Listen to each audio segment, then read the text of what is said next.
Oke teman-teman, jadi untuk mengubah cara pandang terhadap diri sendiri, yang bisa Anda lakukan adalah pastikan masuk ke training pengembangan diri. Apa yang saat ini teman-teman sudah lakukan adalah sebuah langkah yang sangat tepat sekali, bahwa dengan teman-teman masuk ke public speaking course ini, teman-teman sudah masuk ke sebuah program pengembangan diri yang akan membantu teman-teman untuk meningkatkan percaya dirinya teman-teman. Lalu yang kedua adalah ikut personal coaching. Nah, personal coaching ini Anda bisa ketemu seorang life coach seperti saya, lalu kita ada sesi yang pribadi dan personal, yang untuk meningkatkan diri Anda dan sebagainya gitu ya. Nanti Anda bisa menghubungi admin bagaimana mendapatkannya. Lalu saya sarankan teman-teman membaca buku-buku pengembangan diri yang membantu teman-teman meningkatkan level percaya dirinya. Daripada kita sibuk baca berita-berita negatif, berita-berita hoax, mendingan baca buku gitu ya, baca e-book yang bisa membuat teman-teman meningkat. Dengarkan kaset, audio, CD, dan sebagainya dari teman-teman motivator ataupun orang-orang yang memang public speaker handal. Anda lihat di YouTube banyak sekali gitu ya public speaker yang sudah sukses. Anda bisa memodel gesturnya, Anda bisa memodel gayanya. Misalkan Anda lihat Oprah Winfrey, Anda lihat Anthony Robbins, Anda lihat Mary Riana misalnya, Anda lihat Mario Teguh dan sebagainya.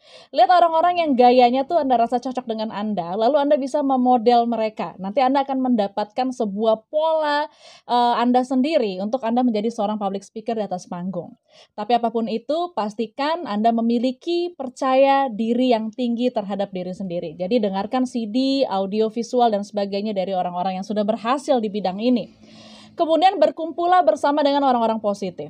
Orang-orang positif adalah orang-orang yang percaya dengan impian mereka, yang saling menyemangati, yang selalu berprasangka baik, yang selalu menebarkan kebaikan, gak pernah bergosip, gak pernah ngomongin orang, gak pernah fitnah dengki dan sebagainya. Bicara soal achievement, bicara soal visi dan sebagainya. Berkumpullah bersama orang-orang yang positif dan semangat, karena antusiasme itu menular teman-teman. Energi itu menular. Kalau seandainya kita kumpul bersama dengan orang-orang positif, kita akan menjadi orang yang positif. Tapi kalau kita berkumpul bersama orang-orang negatif, kita akan menjadi orang yang negatif. Oke? Lalu yang keenam, perbanyak latihan. Dulu saya ingin berbagi kisah saya ya. Saya itu kan mulai sering bicara di atas panggung tuh dari zaman SMP, SD sebenarnya. Saya tuh dari SD senang paduan suara gitu ya. Udah sering mentas, ada di atas panggung. Tapi saya belum terlalu percaya diri. Saya masih mencoba untuk berdiri di belakang teman, di samping teman gitu ya. Walaupun tapi hasrat sih mau ada gitu, tapi kepercayaan dirinya yang belum tumbuh. Sampai akhirnya ketika puncaknya saya kuliah, karena di kuliah itu memang mau nggak mau kita sering ada tugas presentasi gitu ya dari dosen dan sebagainya, mau nggak mau kita harus melatih lah kemampuan public speaking kita. Dan ternyata saya waktu itu kebetulan mulai menjalani sebuah bisnis sendiri di zaman kuliah, di mana saat itu saya harus bertemu dengan calon-calon buyer saya, calon-calon pembeli saya, dan saya harus mempresentasikan produk knowledge kepada mereka. Dan ini adalah sesi yang sangat krusial dalam hidup saya. Dan saya tuh minderan dulu orangnya gitu ya. Saya sudah share juga gimana caranya saya mendobrak keterbatasan diri saya. Saya tumbuh dari seorang anak yang minderan, yang gak percaya diri, yang penuh ketakutan, yang tampil di depan publik itu takut dan sebagainya. Tapi saya mencoba mendobrak itu. Presentasi pertama saya, saking nervousnya saya, itu menjadi sebuah presentasi yang sangat memalukan buat saya, dan saya menjadi trauma atas hari itu karena ternyata kemampuan presentasi saya buruk teman-teman. Saya mengacaukan sesi presentasi itu. Saking nervousnya, display produk yang ada di depan meja presentasi itu jatuh bergelimpangan.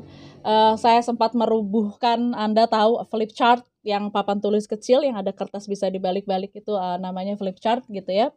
Itu juga kemudian saya nervous, saya gemetar, saya terlihat tampil tidak percaya diri. Pokoknya itu adalah sesi presentasi yang buruk.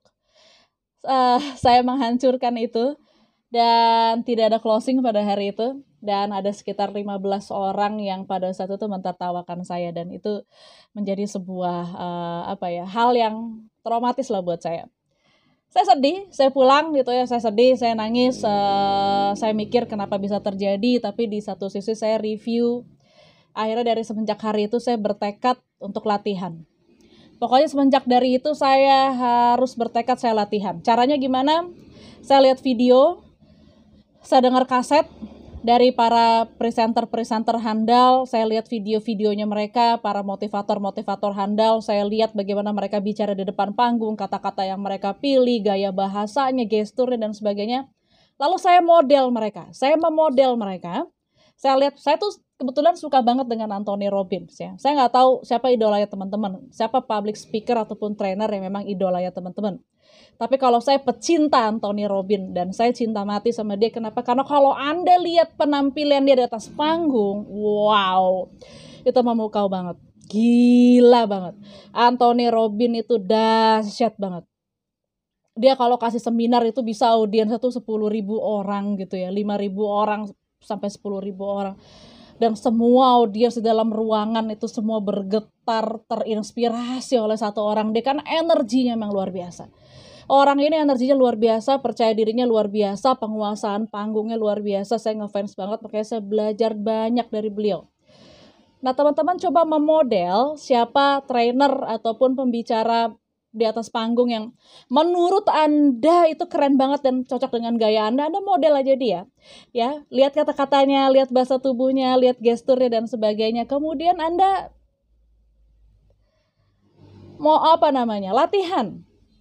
Latihan saya adalah saya kumpulin tuh, ada asisten rumah tangga di rumah, adik saya, ibu saya gitu ya, ayah saya suruh duduk di ruang tamu, saya jajarin bangku. Saya presentasi apa gitu, pura-pura presentasi apa, tapi saya melakukannya seolah-olah beneran, saya presentasi depan klien. Lalu saya minta mereka merekam saya. Waktu zaman dulu kan belum ada zamannya smartphone canggih dengan kamera gini, jadi rekam suaranya dulu pakai tape recorder gitu. Rekam, dengerin, kurang bagusnya di mana, ulang lagi, rekam, dengerin, kurang bagusnya di mana, ulang lagi, dan kita review. Jadi latihan review,